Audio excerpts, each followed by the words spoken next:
요한계시록은 이름 그대로 요한이 써서 요한계시록을 했어요. 그중 요한 중에서도 사도 요한이 기록했습니다. 우리는 요한복음을 볼 때 요한은 요한복음과 요한 1, 2, 3서와 요한계시록 신약성경 중에 5권을 기록했다고 말씀을 들은 적이 있습니다. 그 중에 이 요한계시록은 사도 요한이 기록한 책 중에서 가장 마지막 책이며 신약의 마지막이면서 온 성경의 마지막에 기록된 책입니다. 시작도 중요하지만은 마지막 대단히 중요합니다. 그래서 마지막에 기록된 요한계시록이 얼마나 중요한 책인 것은 우리가 이제 요한계시록 공부하면서 각자 이제 깨닫게 될 것입니다. 이 책이 기록된 것은 AD 95년경, 정확하지는 않습니다. AD 95년경에 지중해에 있는 무인도 서민 반모라는 섬에서 요한이 유배당하여 그리스도의 종이라고 하여 이제 로마 황제가 그 당시에 그리스도인들을 핍박할 때 요한이 주의 종으로서 붙잡혀 반모라는 섬에 유배당하여 갔을 때 거기에서 주님을 만나 주님께서 명하신 대로 주님의 말씀에 따라서 이것을 기록하게 되었어요. 할렐루야. 요한이 죽기 직전에 기록했기 때문에 한번 상식적으로 생각해 보세요. 요한이 가장 성숙했을 때 이 계시록을 기록하게 되었어요. 두 번째, 요한이 반모 섬에 유배되었을 때니까 가장 고난 중에 있을 때, 다른 말로 하면 가장 낮게 있을 때 이 요한계시록을 기록했다는 것입니다. 두 가지가 중요합니다. 요한은 아주 성숙하여 올라갔을 때하고 영안에서 환경적으로 봐서는 가장 열악한 환경에 있을 때 주님께서 이것을 기록하게 하셨어요. 우리 주님은 지혜로우신 분입니다. 요한을 끝까지 살려두셔서 마지막까지 12사도 중에 가장 마지막까지 살려두시면서 요한계시록을 기록하게 하셔서 성경을 마감하기 위하여 요한을 통하여 역사하신 것입니다. 그것도 요한이 젊을 때 쓰게 하지 않고 가장 나이가 많이 들었을 때, 그 다음 좋은 환경에서 쓰게 하지 않으시고 반모섬에 유배되었을 때 쓰게 하신 것은 의미가 큰 것입니다. 여러분들도 어떤 환경에 있을 때 내 환경이 아주 나쁘다고 하여 그 환경을 절망 중에 생각해서는 안 됩니다. 우리가 낮게 있을 때일수록 주님은 우리에게 더 가까이 하심을 믿으시기 바랍니다. 할렐루야. 이제 요한계시록을 하나님께서 이제 말하게 하신 이제 필요성에 관하여서 잠깐 보기로 하겠습니다. 제가 요한계시록을 몇 달 전부터 준비를 계속하면서 이 시대에 필요 적절한 말씀이 바로 요한계시록이라는 감동을 주셨어요. 할렐루야. 이 시대는 반드시 요한계시록을 우리가 알아야 됩니다. 공부를 해야 됩니다. 그러면 계시록은 몇 장까지 있어요? 22장까지 있는데 22장 제일 끝장에 이 책을 거의 다 기록하고 난 뒤에 22장 10절에 가면은 뭐라고 이 요한이 마지막으로 말씀을 받아서 뒷부분에서 기록했는가 하면은 또 내게 말하되 주님께서 말씀하시기를 이 책의 예언의 말씀을 인봉하지 말라. 때가 가까우니라. 할렐루야. 이 말씀 무슨 말씀입니까? 요한에게 보여주신 앞으로 될 일에 관하여서 계시록의 그 내용을 쭉 보여주시고 이제는 때가 가까우니 이것을 인봉할 때가 아니다, 덮어둘 때가 아니다, 비밀로 숨겨둘 하나님의 계시 말씀이 아니다, 이것을 이제는 공개할 때이다. 그러므로 이 시대의 그리스도인들은, 하나님의 백성들은 이 계시록의 말씀들을 인봉한 책이 아니라 열린 책이 되었으니 알아야 되느니라, 보아야 되느니라. 근데 저는 성경을 보면서 구약의 계시록은 뭡니까? 다니엘이죠. 다니엘서를 구약의 계시록이라고 그래요. 근데 다니엘서는 가만히 보면 이 책의 말씀을 인봉하라 이러면서 그때는 인봉하는 시대예요. 지금은 인봉하지 않고 이제 하나님의 말씀이 다 열린 시대라는 걸 알고, 여러분 지금 이 시대에 깨어있는 성도들, 말씀을 갈급하게 추구하는 성도들은 요한계시록을 알기를 깊이 갈망하고 있다는 걸 알아야 돼요. 이 시대에 많은 사람들이 계시록에 관하여 관심이 있습니다. 왜? 때가 가까우면 가까울수록 우리가 어떻게 이 시대를 대비해야 되는가? 그것은 많은 해답이 어디에 있기 때문에, 계시록에 있기 때문에 계시록을 알고자 하는 깨어있는 갈급한 그리스도의 죽으심이 여기 있는 거예요. 그래서 이 계시록의 말씀은 이 시대에 정말로 꼭 필요한 적절한 말씀입니다. 할렐루야. 그러나 이 사단은 그냥 안 있단 말이에요.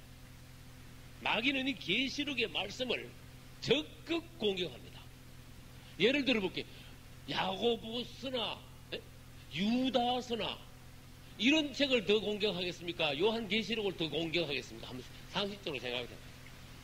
계시록은 아주 중요합니다. 마지막 결론입니다. 그렇기 때문에 사단은 이 계시록을 공격을 해서 계시록이 말씀이 힘있게 깊이 정확하게 퍼지지 못하게 방해를 지금까지 많이 했다는 걸 우리는 바로 알아야 돼요. 제가 서울에서 대전으로 해서 여기 금산, 여기 지금 이 자리 월평리에 온 것은 92년도에 왔어요. 92년도에 8월에 왔는데 내가 여기 오고 올 당시에 우리나라에는 그 종말론에 관한 이단들이 막 우후죽순처럼 일어났었어. 그 당시에 내가 여기 올 당시에.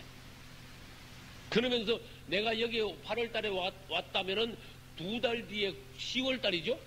10월 달에 예수님 온다는 그런 막 이단들의 그 잘못된 그 예언들이 막 우리나라 기독교계를 완전히 강탈을 해버렸어. 여러분도 아시다시피. 그게 무슨 선교해?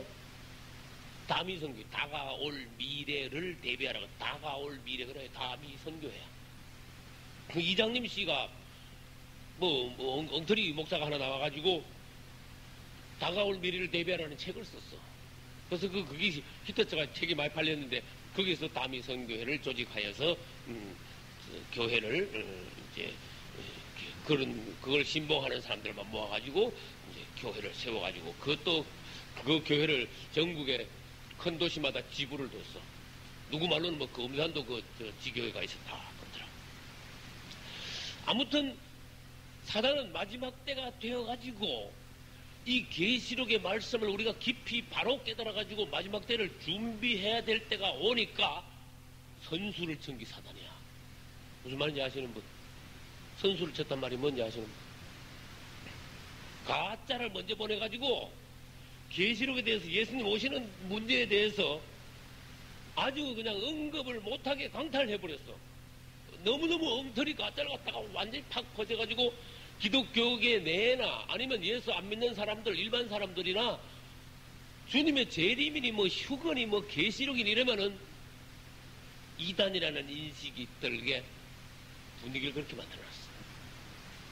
그래서 다시 말합니다. 목사님들이 계시록을 설교하는 것을 꺼려하는 그런 분위기가 만들어요.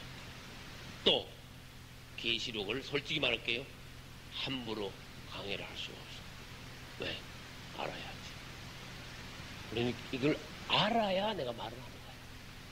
모르면서 내가 말을 하면은 이건 말이 안 되는 거야. 듣는 사람들도 아는 거야.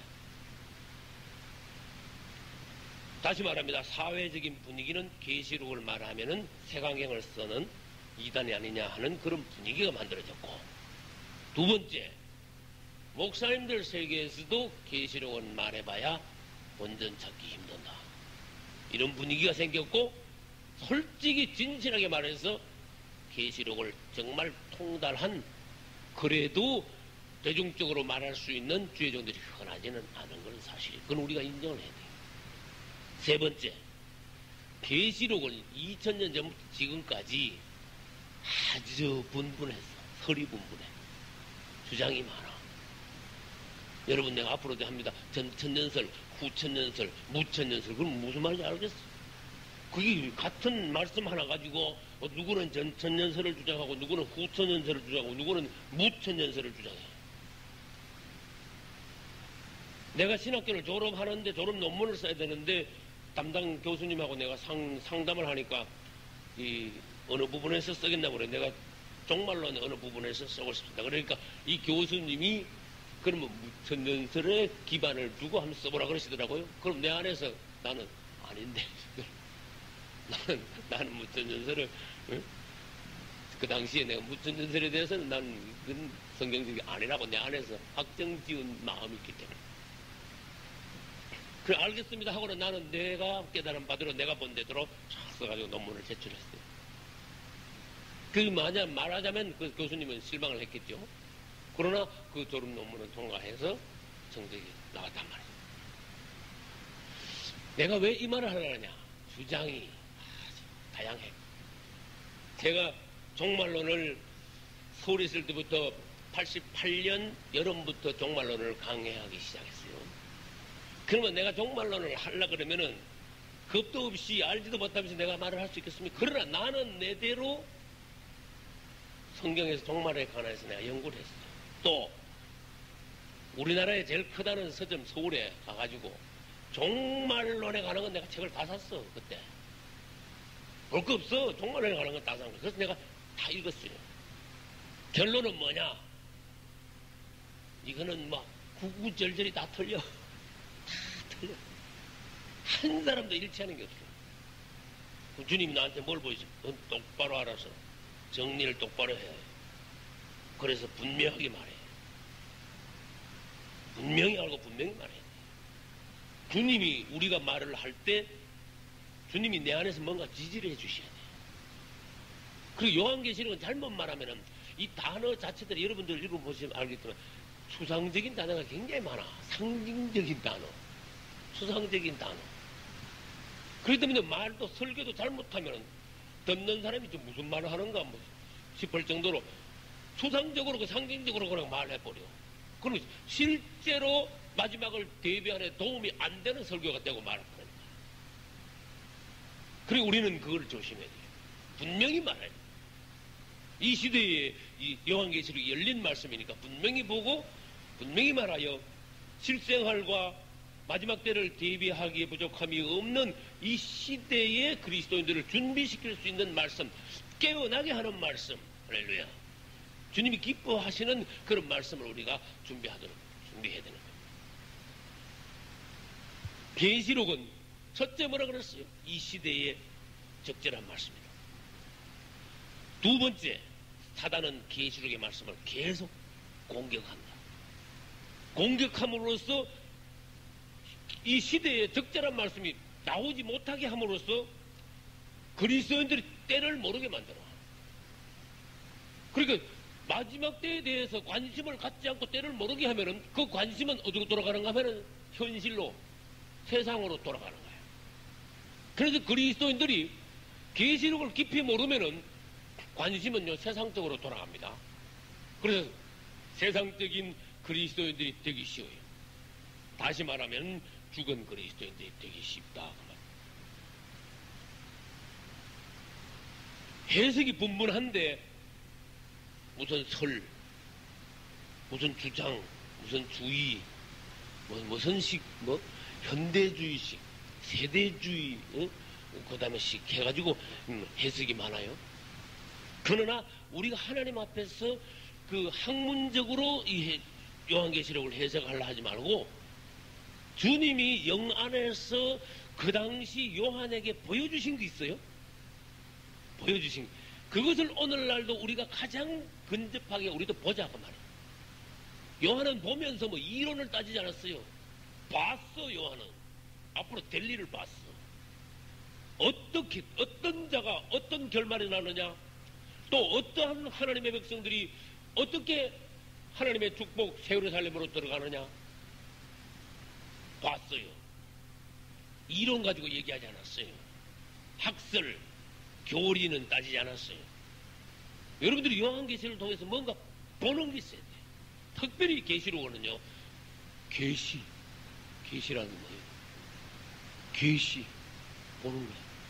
레볼레이션 영어로 말하면 이 덮어 있는 걸 확 여니까, 뚜껑을 확 여니까요 흔하게 보이는 거예요. 다시 말해서 성막론을 할 때 하나님께서 성막에 관한 글을 모세에게 미리 말씀하실 때 눈으로 보여줬습니다. 그냥 말로 해가지고 너 그 성막을 이런 식으로 만들어. 그게 아니라 눈으로 성막 하나하나 항목마다 다 보여줬어요. 그래서 모세는 자기가 봤기 때문에 그것을 만들도록 시킬 지시를 할 수 있었어요.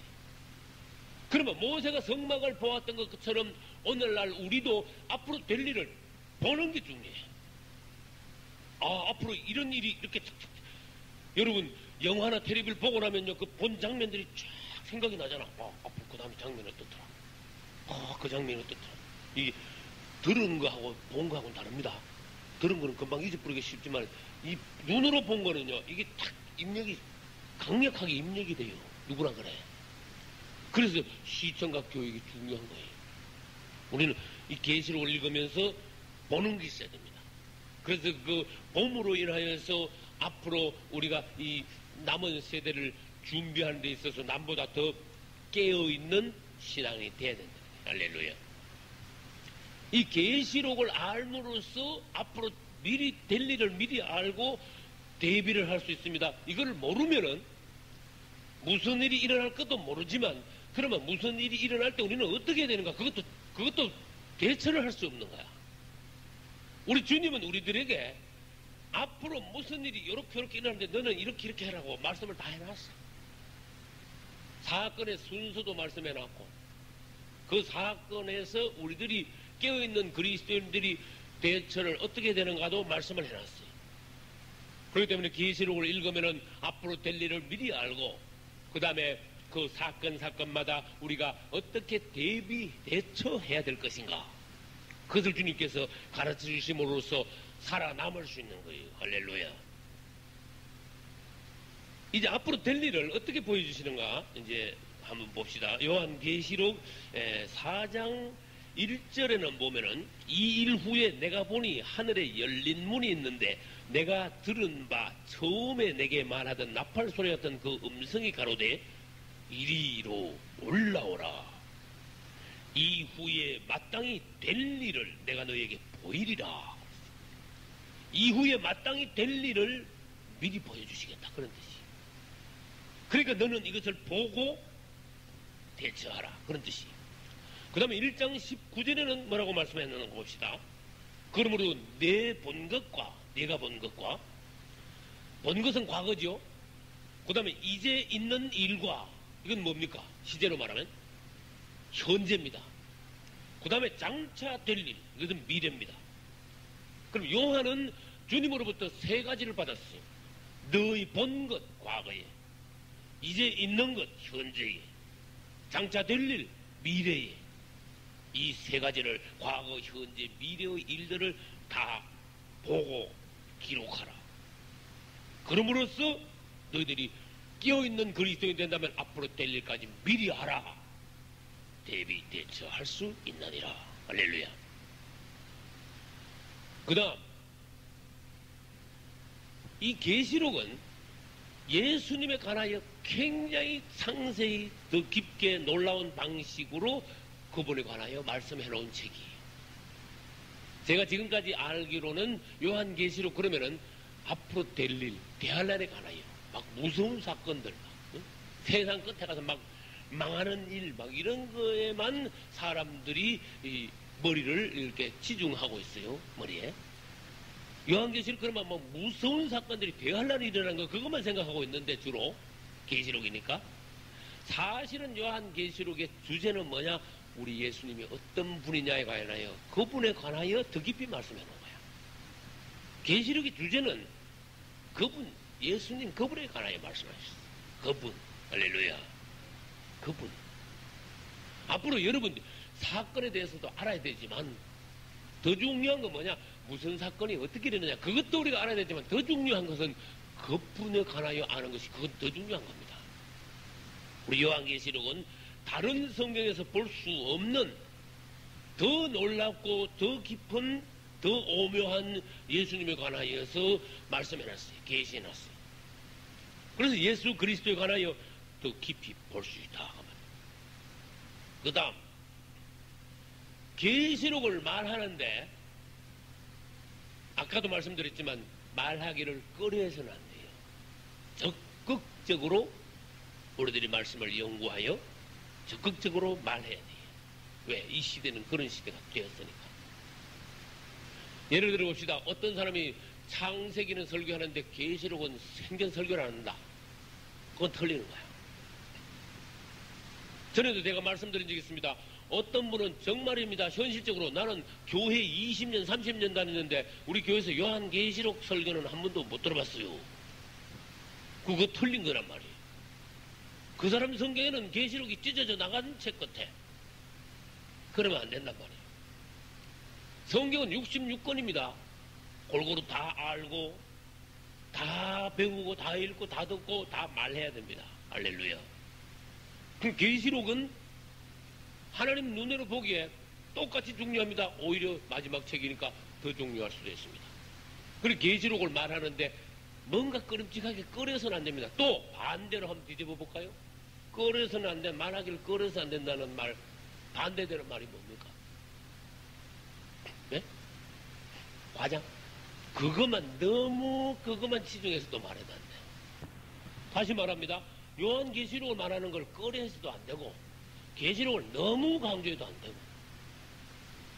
그래서 우리는 이 시대에 성경을 배우는 것만 이렇게 잘 균형 잡히는 게 아니라 생활의 모든 것이 이렇게 사람이 균형이 잡혀야 돼요. 사람이 조금 치우치다 보면 왜 막 그걸로 치우치는 경우가 많죠. 왜? 어떤 사람은 막 신유원사 병 고치는 은사 받아서 막 말만 꺼내면 참 설교 때마다 병 고치는 말만 계속해. 아주 막 50%, 60%, 70% 막 신유원사에 대해서는 계속 말해. 어떤 기도를 가면요, 그 사람은 귀신 쫓아내는 은사 받아서 맨날 말끝마다 귀신이, 아파도 귀신이고 싸워도 저 귀신이고 배만 배탈만 나도 귀신이고 다 귀신이야. 아무튼 말끝마다 귀신. 치우친 거야. 치우쳤죠? 여러분, 우리가 하나님께 은사 받고 능력 받는 건 좋지만 내가 받은 거를 너무 강조하면 안 돼. 내가 요한계시록을 연구해가지고 내가 요한계시록이 좀 열렸다 합시다. 조금 깨달았다 합시다. 내가 깨달았으면 좀 깨달은 거지. 성경에 요한계시록밖에 없는 거지. 그렇게 말하면 안 된단 말이야. 계시록을 깨달았으면 창세기도 또 깨닫고, 계시록을 보고 뭔가 알게 되었으면은 마태복음도 또 연구할 줄 알아야 돼. 골고루 하자. 이제는 이 시대에 우리가 사단의 어떤 작전에 넘어가지 말고 요한계시록을 연구해서 골고루 우리가 말할 수 있어요. 그러면은 본론으로 이제 들어가기 시작합니다. 요한계시록은 어떤 책이냐? 첫째, 여러분도 다 아시다시피 예언의 책이에요. 따라서 예언의 책. 요한계시록에는 예언에 관하여 말씀을 많이 해놨어요. 계시록에 대한 가장 보편적인 인식은 예언을 많이 해놨다는 것이에요. 그러면 1장 3절 말씀을 한번 봅시다. 이 무슨 말씀? 예언의 말씀. 요한계시록을 이 예언의 말씀이다 하려놨어요. 이 예언의 말씀을 읽는 자와 듣는 자와 또 여기 기록된 것을 지키는 자들이 복이 있나니 때가 가까우매라. 그 다음에 아까 우리 1장 19절을 읽은 적이 있습니다. 19절에는 내 본 것과 이제 있는 일과 그 다음에 뭐요? 장차 될 일. 장차 될 일은 뭡니까? 장차 될 일은 앞으로 될 일이니까 장차 될 일에 관하여 말씀하신 것은 예언의 말씀이에요. 그러면 내 본 것은 요한계시록 몇 장까지 있습니까? 22장까지 있는데 내 본 것은 1장뿐이야. 이제 있는 일은 2장하고 3장뿐이야. 나머지 4장부터 몇 장까지? 22장. 이건 전부 다 뭐예요? 앞으로 될 일이야. 그렇게 요한계시록이 얼마나 앞으로 될 일에 관하여서 얼마나 비중이 크냐, 이런 걸 우리가 볼 수 있는 거예요. 이제 우리는 1장부터 이제 차례대로 해 나가면서 이 부분에 대해서는 이제 더 말씀을 더 이제 듣기로 하겠습니다. 아무튼 요한계시록의 내용은 대부분이 뭐냐? 장차 될 일에 관하여서 기록해 놨기 때문에 이 계시록을 예언의 책이다, 그렇게 말씀하고 있습니다. 그러나 여러분들이 계시록을 잘 본다면은 놀라운 게 있어. 앞으로 될 일을 말하면서도 뭐라고 해놨는 거면 시제를, 과거 시제를 썼어. 내가 보았다, 보고 있다, 볼 것이다가 아니라 보았다. 응? 전부 다 영어 성경이나 우리 성경이나 이렇게 보면은 시제가 과거야. 앞으로 될 일을 말하면서도 과거 시대를 쓴 것은 뭐냐? 이것은 하나님께서 보시기에는 이것은 이미 이루어진 일로 간주하시는 거예요. 하나님은 벌써 앞으로 될 일을 다 어떻게 프로그램에 다 해가지고 그냥 이뤄놓으셨어.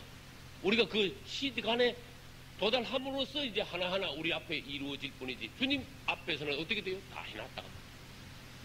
말하자면 밥으로 말하면, 식사로 말하면 엄마는 다 차려놨어. 우리가 하나하나 이제 아직 먹질 않아서 그렇지. 그래서 이 요한계시록은 예언의 책이면서도 시제는 과거 시제를 쓰고 있다. 다시 말하면은 하나님께서 보시기에 계시록에 기록된 모든 일들은 이미 성취된 일이다, 그런 뜻이. 그 다음 두 번째는 이 계시록은 결론의 책이다. 따라서 결론의 책이다. 왜? 마지막이 있으니까 결론이지. 마지막 말하는 것은 결론을 말한 겁니다. 창세기는 서론이야. 창세기에서는 씨를 뿌렸어. 그러면 계시록에서는 결론이에요. 씨 뿌린 게 마지막 가서 뭘 해야 됩니까? 그도에 대해 수학이 있어야 돼. 추수가 있어야 돼. 씨를 뿌려놓고 추수가 없으면 그거 말이 안 되는 겁니다.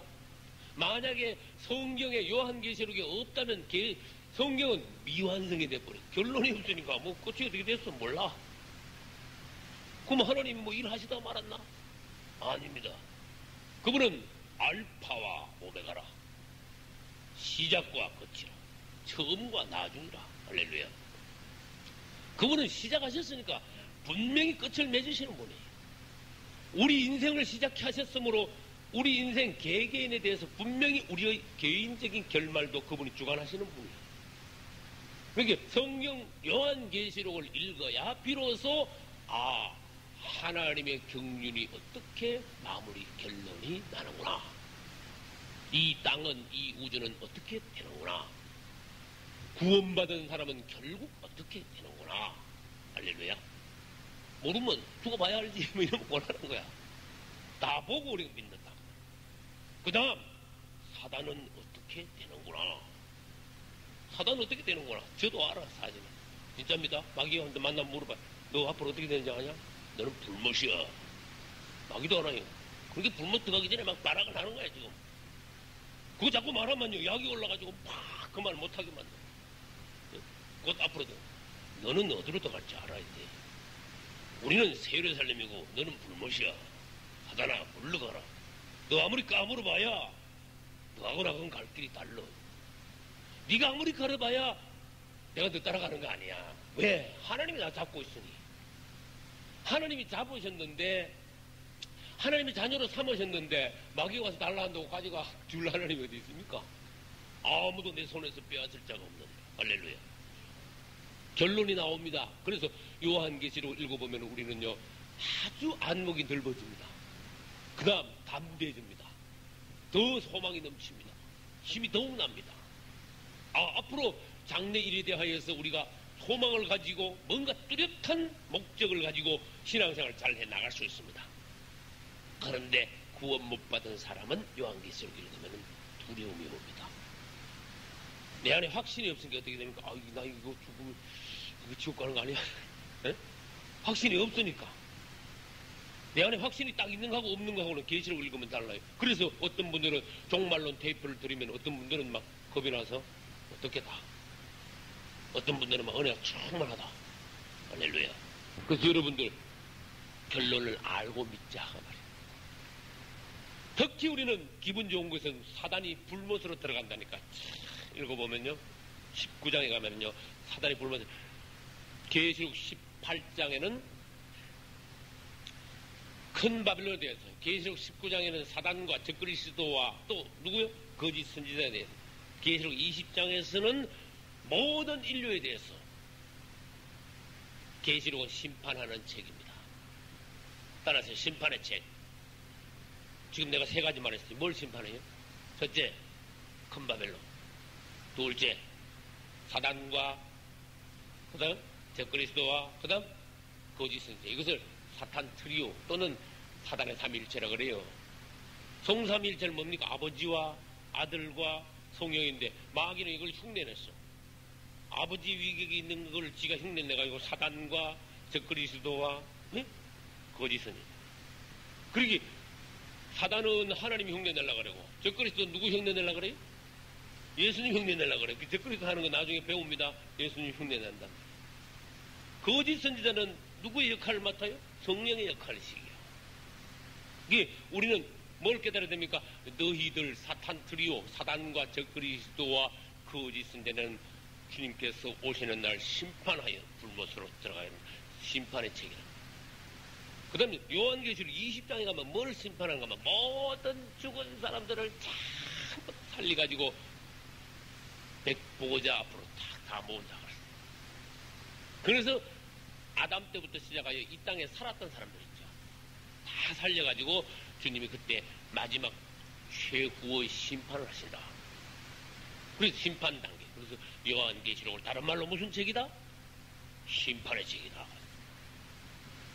그 계시록은 예언의 책이고 결론의 책이고 그 다음에 심판의 책이고 그 다음에 예수 그리스도를 계시하는 책이에요.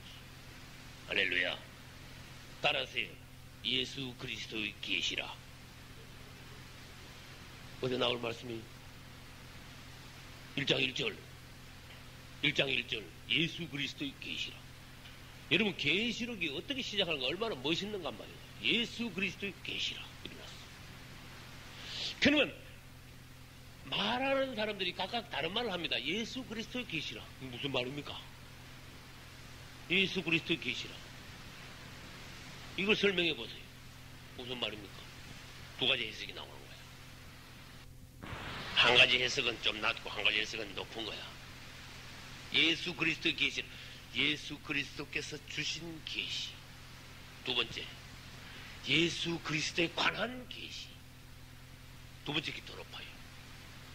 그분이 주신 계시, 그분이 우리에게 보여주신 계시는 그분은 제3자가 돼버려.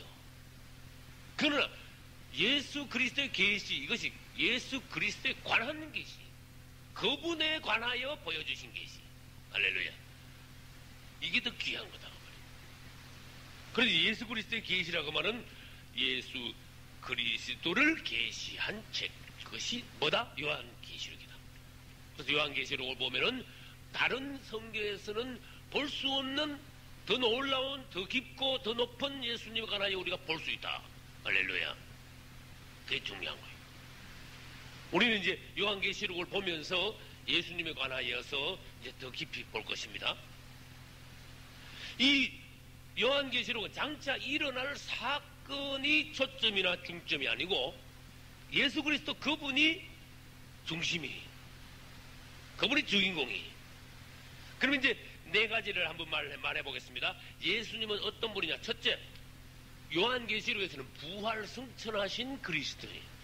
사복음서에서는 예수님이요 주로 어디요? 땅에 계신 분이야.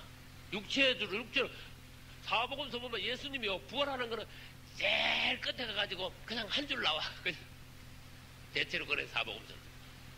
그런데 요한계시록은 땅에서 예수님이 몸으로 계실 때 이야기는 없어. 그 다음에 부활하여 승천하신 예수님에 관하여 말씀하고 계시기 때문에 달라요. 차원이 달라. 그분에 관하여 묘사 자체가 달라요. 다시 말합시다. 베드로와 사도들은 예수님이 몸으로 계신 예수님을 계속 3년 반 동안 섬겼지요. 그러다가 오늘 아침에 말씀드렸죠. 변화산에서 어떤 예수님을 봤어요? 부활승천하신 영광 가운데 계신 하늘 보좌에 계시는 본래의 그 예수님을 잠시 봤단 말이에요. 계시록의 예수님은 그런 예수님이야. 영광 가운데 계신 예수님, 보좌에 계신 예수님, 부활을 승천하신 예수님. 그러니까 차원이 다른 예수님에 관하여서 요한계시록은 말씀하고 계신다. 부활 승천하신 예수님은 어떤 모습이냐? 그것은 우리가 이제 다음 시간에 배웁니다. 요한계시록 1장 몇 절부터 몇 절까지? 13절부터 16절까지. 그것은 육체 안에 계신 주님이 아니고 땅에서 사역하신 주님이 아니고 이제는 성령 안에서 부활 안에서 하늘에서 사역하시는 예수님이야. 그러니까 그것은 사도행전 이후의 예수님이다. 이렇게 말씀을 드릴 수가 있습니다. 시편 110편 1절은 무슨 말씀이 있는가 하면은 시편하고 지금 이 예수님하고 연관이 되는 말씀이 있어요. 내가 너의 원수로 내 발등상 되게 하기까지 너는 내 우편에 앉아라. 이게 지금 계시록의 예수님하고 같은 말씀이에요. 우리 계시록의 예수님은 이 땅에서 사역을 마치시고 다 이루시고 하늘 보좌에 아주 놀라운 옷을 입으시고 가슴에 금띠를 띠고 다 보좌에 앉아 계시는 예수님이야. 그 예수님의 모습이 사실은 어떠냐? 시편 110편 1절에 내가 내 원수로 내 발등상 되게 하기까지 너는 내 우편에 앉아 있어라. 원수로 발등상 되게 하는데 지금 주님이 십자가에서 마귀를 이제 탁 폐혈을 시켰어. 그러니까 마귀가 죽으려고 그게 막 넘어가. 마귀가 완전히 죽을 때까지 예수님은요 이 일을 마치셨어. 십자가에서 마귀를 켜오시켰어. 부활하면서 이름으로 승리하셨어. 주님은 탁 앉아서 기다리시는 거야. 그래서 내 원수가 네 발등상 되게. 발등상이 뭔지 아시는 분? 네? 발등에 뭐 상이 있어? 발등상이 뭔지 아시는 분?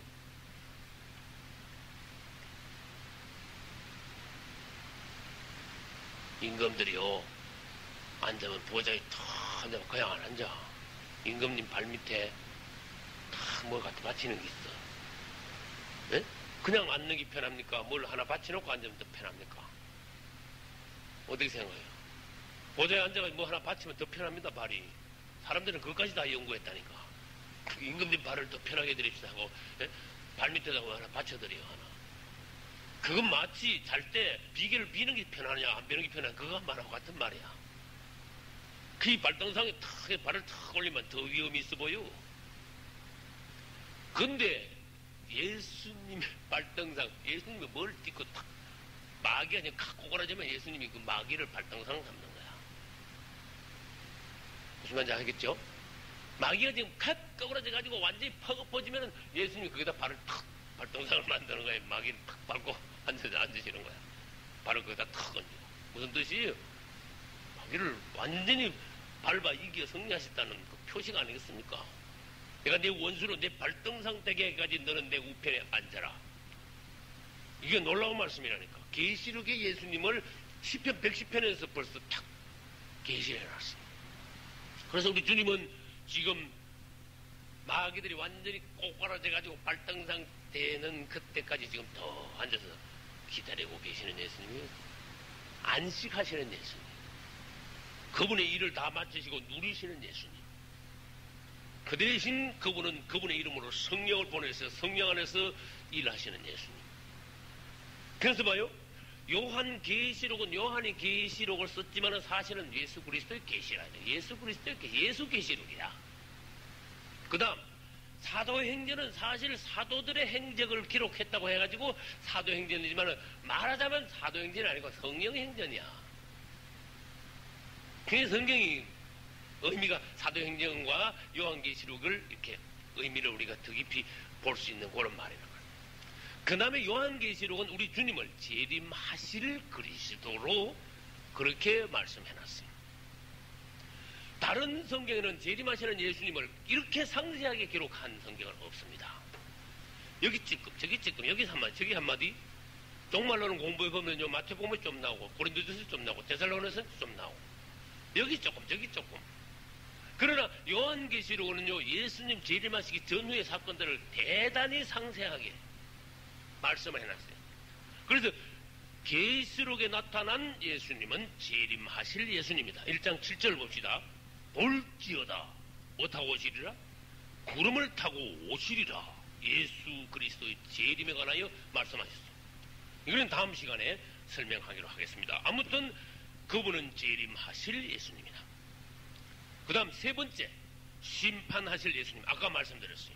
그분은 재림하시면 뭐하러 오십니까? 그럼 물어야 돼. 이제 두 가지가 있습니다. 첫째, 소극적으로 사단과 그 추종자들을 심판하고 적극적으로 좋은 면에서는 그분의 신부들을 데리고 천국으로 가시기 위하여 두 가지가 있어요. 다시 말해서 믿는 이들은 데려가시고 안 믿는 이들은 어떻게 해요? 심판하시기 위하여 오시는 예수님이다. 또 다른 방면에서 말씀드려 보겠습니다. 2000년 전에 초림하신 예수님은 죄인을 부르러 오셨어요. 그 말씀 들었습니까? 내가 죄인을 불러 회개시키러 왔노라. 나는 의인을 부르러 온 것이 아니다. 또 다른 말로 하면 나는 건강한 사람은 나에겠습니다. 건강한 사람에게는 내가 필요 없다. 병든 자에게라야 내가 쓸 데가 있느니라. 그걸 다른 말로 하면은 의인은 나에게 올 필요 없다. 나는 죄인을 부르러 왔다. 그랬었어요.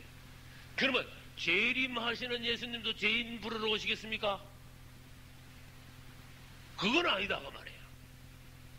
앞으로 재림하실 예수님은 죄인은 그때 심판하시러 오셔. 이제 더 이상 이제 죄인을 불러 오시는 게 아니야. 죄인은 심판하시고 예수 그리스도를 믿음으로 의인이 된 사람은 데려가시고 아직까지 그때까지도 죄인으로 남아있는 사람들은 심판하시기 위하여서 주님 오신다. 그러므로 예수님의 심판에는 그리 여러 가지가 있어요. 그 다음 그리고 심판하시고 난 뒤에 그분은 어디로 들어가시는가 하면 천년왕국으로 들어가셨다가 새하늘과 새 땅 천국으로 들어가시는 거예요. 그러므로 천년왕국 때부터 시작하여 그분은 영원한 왕으로서 통치하십니다. 그러므로 다른 말로 하면 통치하실 그리스도. 할렐루야. 왕노릇 하실 그리스도. 그럼 요한계시록 11장을 잠깐 보겠습니다. 11장 15절 일곱째 천사가 나팔을 불매 하늘에 큰 음성들이 나서 가로되 세상 나라가 우리 주와 그 그리스도의 나라가 되어 그가 세세토록 뭐 하시리로다? 왕노릇 하시리로다. 이걸 다른 말로 하면 왕으로서 통치하실 예수님. 그 다음에 20장 6절로 한번 넘어가 봅시다. 요한계시록 20장 6절 이 첫째 부활에 참여하는 자들은 복이 있고 거룩하도다. 둘째 사망이 그들을 다스리는 권세가 없고 도리어 그들이 하나님과 그리스도의 제사장이 되어 천년 동안 그리스도로 더불어 뭐하리로다? 왕노릇 하시리로다. 그렇게 의인된 사람들, 이기는 자들, 그런 자들이 주님과 더불어 똑같이 왕노릇 한다 그랬어요. 주님. 그러니까 다른 말로 하면 우리 주님은 어떤 주님이시다? 통치하시는 주님이시다. 할렐루야. 이제 계시록에 나타난 예수님에 대하여서 이제 이 부분은 조금 빨리 보겠습니다. 20가지가 예수님에 관하여 나타나 있어요. 예수님은 어떤 분이신가에 관하여 예수님의 이름에 대하여 20가지가 있어요. 1장 1절에는 예수님의 이름이 예수야. 할렐루야. 예수. 그 다음에 예수님의 다른 이름은 1장 1절에 그리스도예요. 예수 다른 의미고 그리스도 다른 의미. 그리고 그래서 합치면은 예수 그리스도가 되는데 이것을 다른 말로 하면 예수님은 그리스도이시다. 그런 뜻이야. 사도행전에 2000년 전에 초대교회 성도들은 다니면서 뭐라 했습니까? 예수는 그리스도라. 할렐루야. 그 당시 예수가 누군지 몰랐어. 막 죽여버렸어. 십자가 못 박아서. 그러나 그때 사도들은요, 너희들이 지금까지 기다리던 메시아 그리스도 바로 예수, 너희들이 죽인 예수 그분이 메시아였다. 그리스도다. 그래서 예수는 그리스도라. 예수 그리스도. 거기 두 번째입니다. 세 번째 1장 4절로 가봅시다. 나 요한은 아시아에 있는 7교회에 편지하노니 뭐예요? 이제도 계시고 전에도 계시고 장차 오실 리. 여기다 밑줄 쳐야 돼. 예수님의 이름이 길기도 길어. 여기 세 번째입니다. 이제도 계시고 전에도 계시고 장차 오실 리. 5절 또 충성된 뭐요? 정인. 충성된 정인이 예수님의 다른 이름이에요. 몇 번째입니까 그게? 네 번째입니다. 그러나 이 말씀하고 굉장히 비슷한 말씀이 있습니다. 3장 14절 누가 읽어보세요.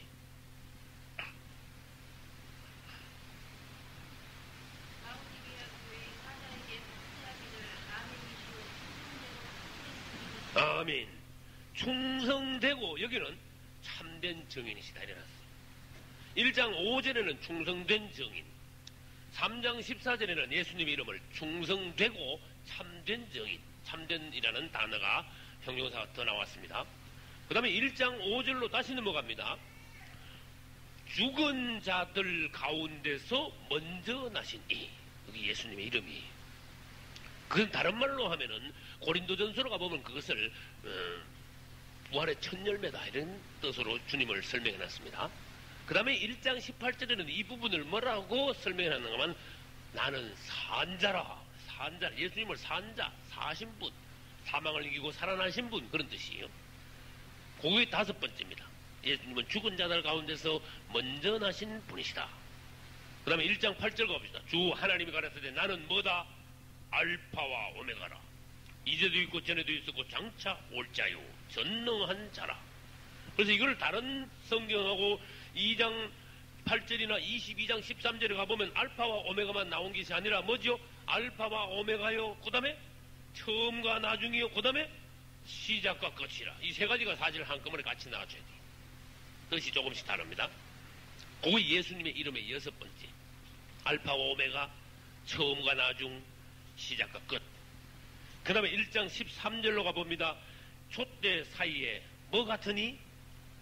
인자가 무슨 뜻입니까? 사람의 아들. 예수님의 이름은 인자예요.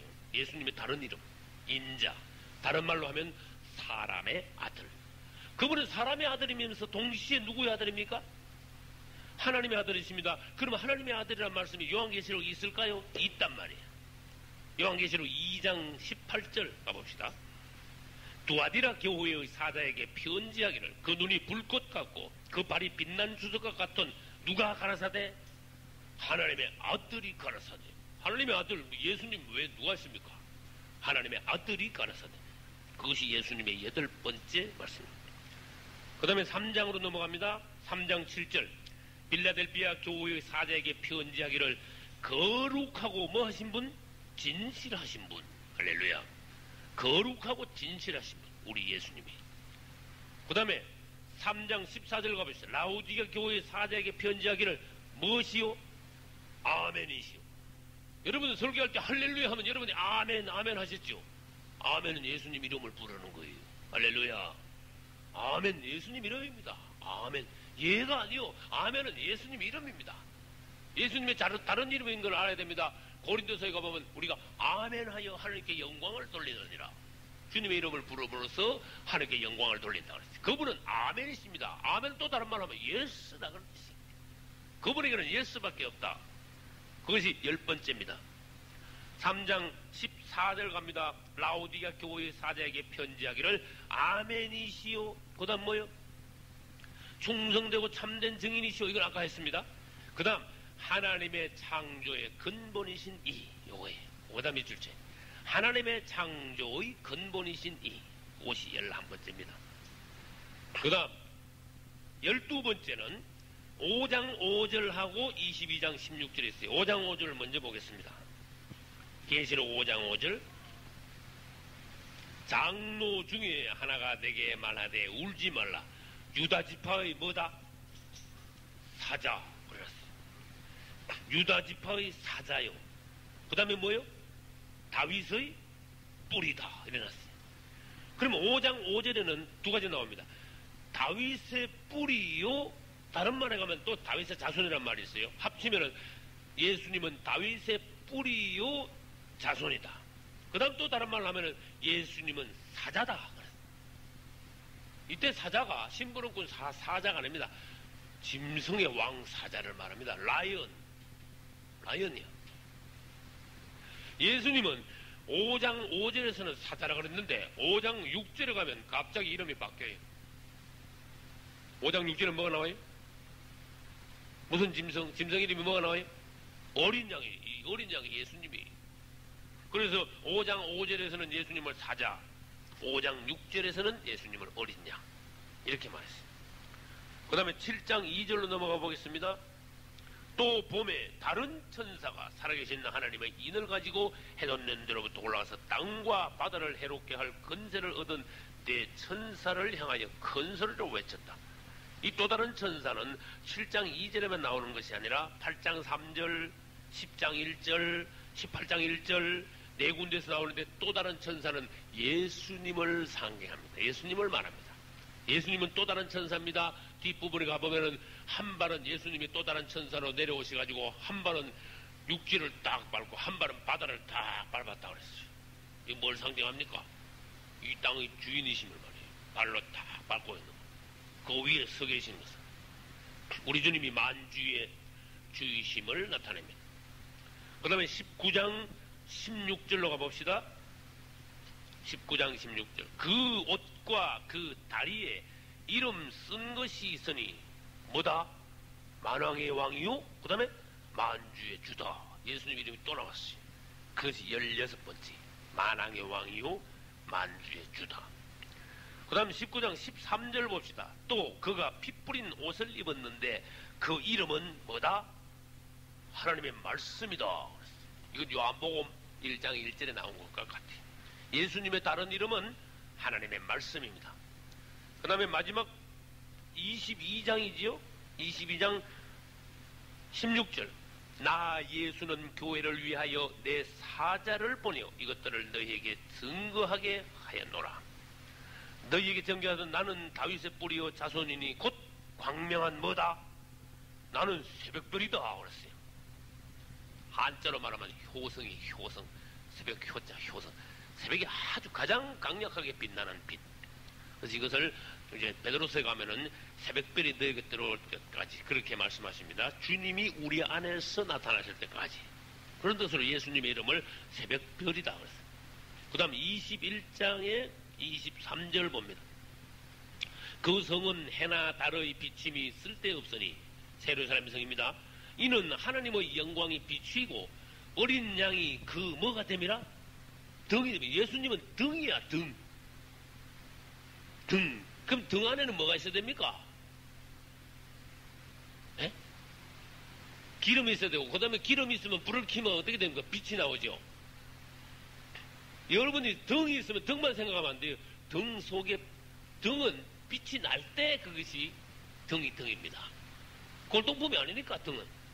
등이 본래의 이 사명을 감당하려면 빛이 날 때입니다. 그 등 안에 있는 빛은 하나님이시오. 그 등 자체는 예수님이시오. 그럼 등이 그냥 있습니까? 등대라는 게 있어요, 없어요? 대. 등대, 그 줄기가 등대. 우린 저기 보면은 성막노래 보면 우리가 배웠어요. 등대가 있는데 대는 교회를 등대라 그래. 7 등대는 7 교회라. 우리 교회들이 주님을 받들어. 주님은 교회에서 빛을 발하시는 분이시다. 그럼 빛은 무엇이냐? 하나님이다. 만약에 우리가 등대가 되어 우리를 통하여서 주님이 빛나신다면은 우리는 옳은 등대다. 그런 뜻이. 우리 예수님은 등이시고, 교회는 등대고, 그 다음에 등 안에서 빛나시는 분은 우리 하나님이시다. 그 다음에 21장 2절로 가봅시다.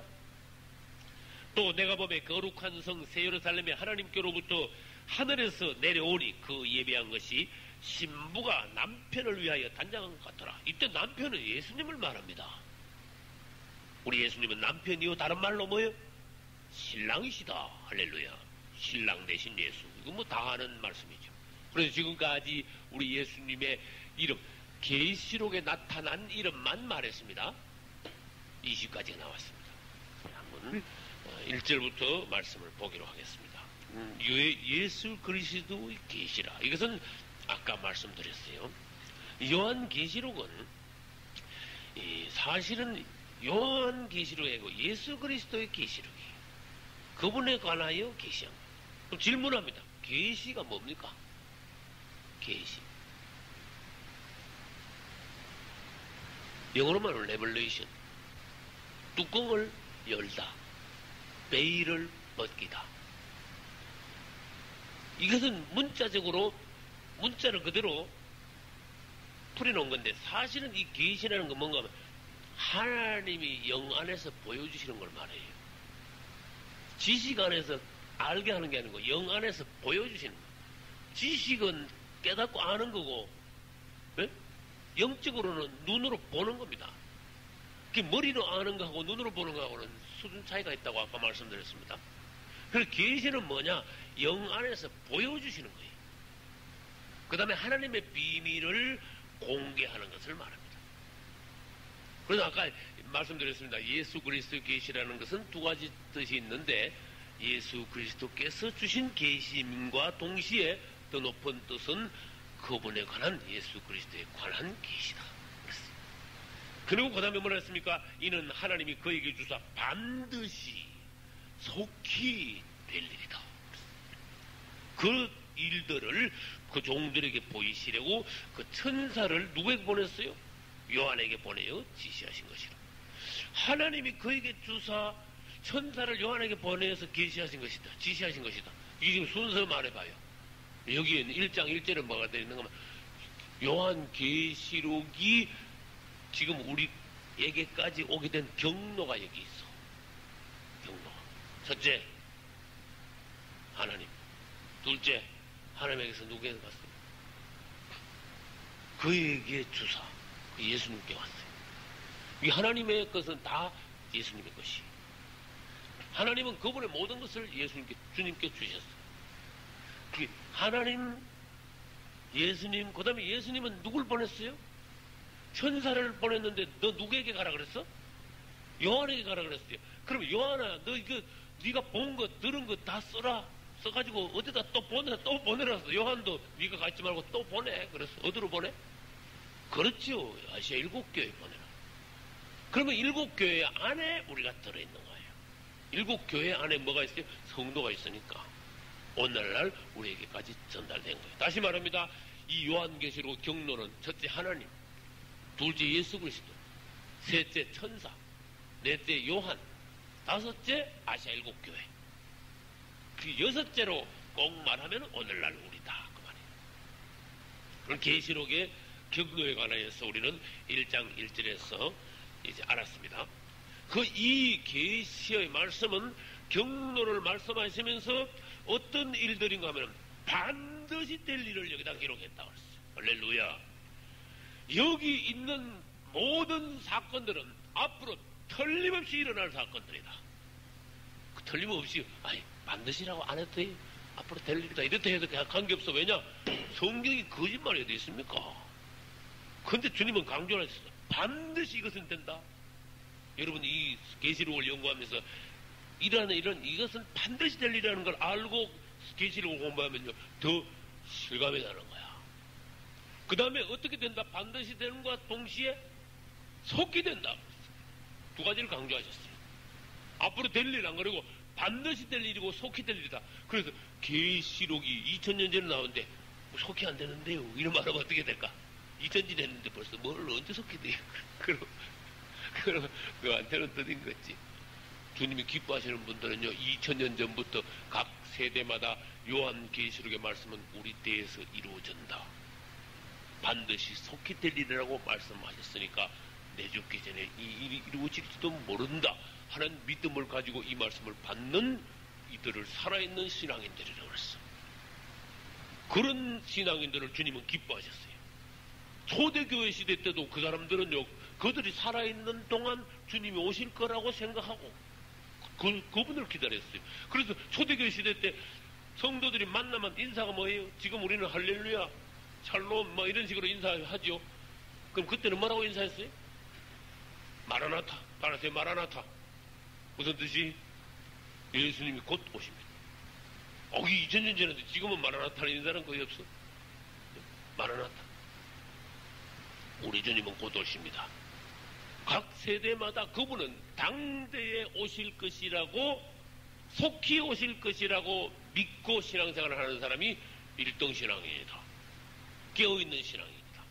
뜨거운 신앙입니다. 그래서 종말론을 하면서 부흥에 다녀보면은 사람들이요 일어나 정신 번쩍 들어. 왜? 말씀을 들어보니까 당대에 오실 것 같거든. 그렇게 정신이 번쩍 드는 거야. 그래서 막 불이 붙어요.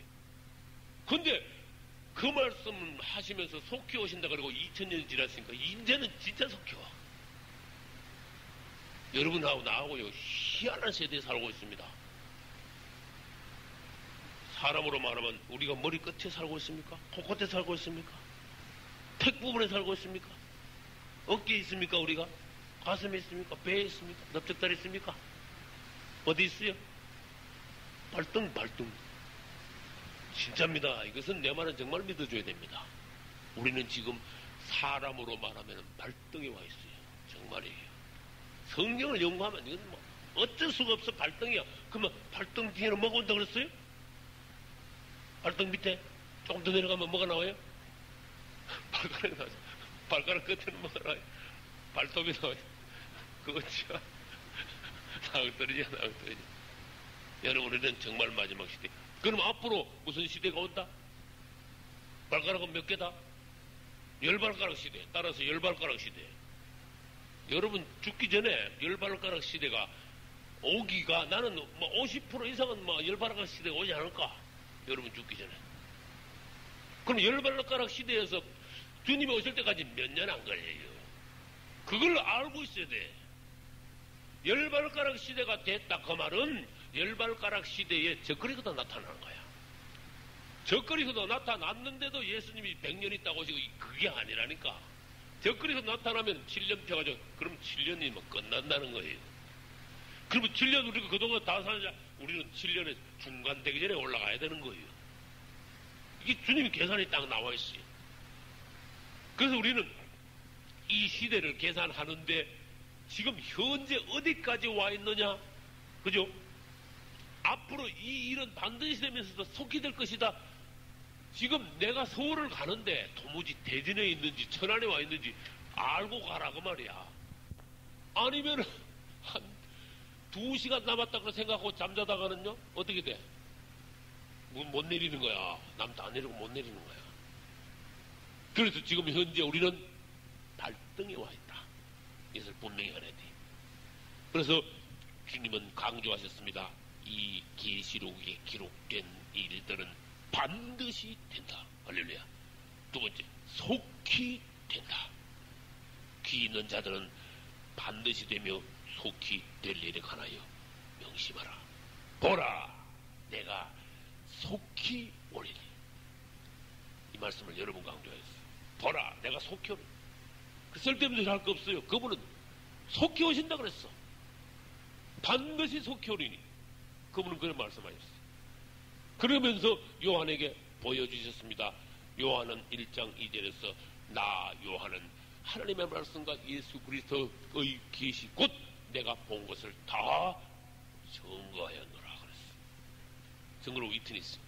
본 걸 그대로 말하는 것. 증인이야. 증거. 우리는 오늘날 이 시대의 예수 그리스도의 증인, 증거가 되죠. 우리 주님은 요한에게 그대로 보여줬습니다. 요한아, 네가 가서 나의 증거, 나를 증거하라. 나의 증인이 되라. 뭔데? 1장 2절을 보니까 하나님의 말씀과 예수 그리스도의 증거, 곧 내가 본 거다. 그게 하나님의 말씀과 예수 그리스도의 증거는 앞만 살펴봐도, 앞만 연구를 해봐도 같은 거야. 하나님의 말씀이 다르고 예수님의 증거가 다른 게 아니야. 하나님의 말씀은 뭔데? 예수 그리스도를 증거하신 그 말씀이다. 그리고 내가 본 것을, 주님께서 주신 이 모든 것을 내가 증거했다. 그 증거가 뭔데? 그것도 같은 거야. 하나님의 말씀이 곧 예수 그리스도의 증거요. 그 예수 그리스도에 관한 증거를 내가 그대로 증거했어.